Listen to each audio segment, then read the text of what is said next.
My journey in the far right began in high school. A friend of mine, he was in the far right, and through him I got invited to a social media group.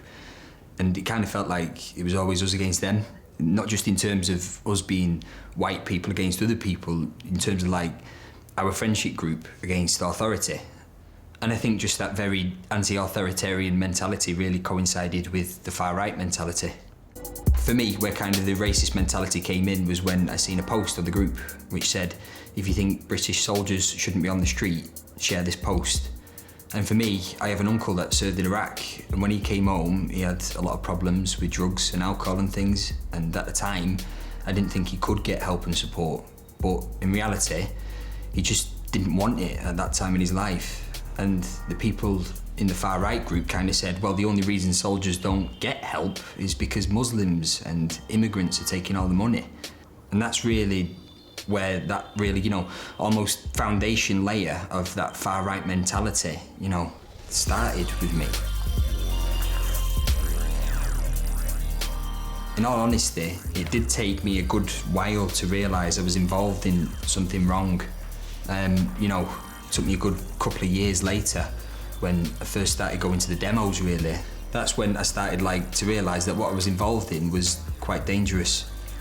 I started falling out with some really close family members. I was always quite paranoid that people would recognise me from going to the demonstrations.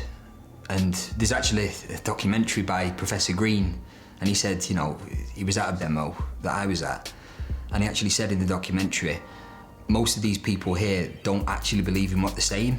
They're just very angry people that are using the far right as a way to vent their anger. And I really related to that. And then Prevent came, and that was kind of the final thing that I needed to get me to leave, really.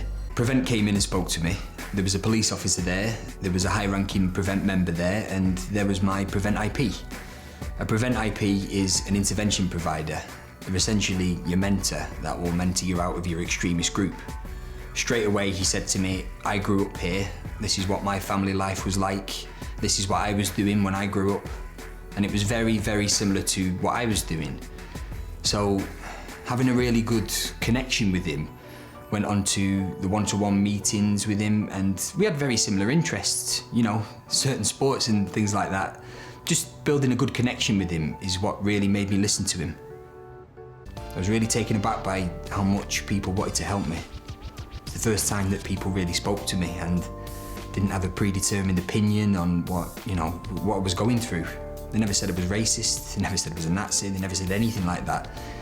They just generally sat down and spoke to me, and showed that they were really interested in me, really interested in what was best for me. Now I've left, I'm a much, much happier person.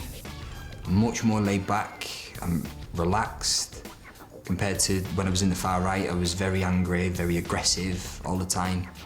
Obviously, looking back, I'm ashamed of what I did, and I can't really apologise enough for my actions back then. But moving forward now, I'm a lot happier and really looking forward to what's coming in the future, really.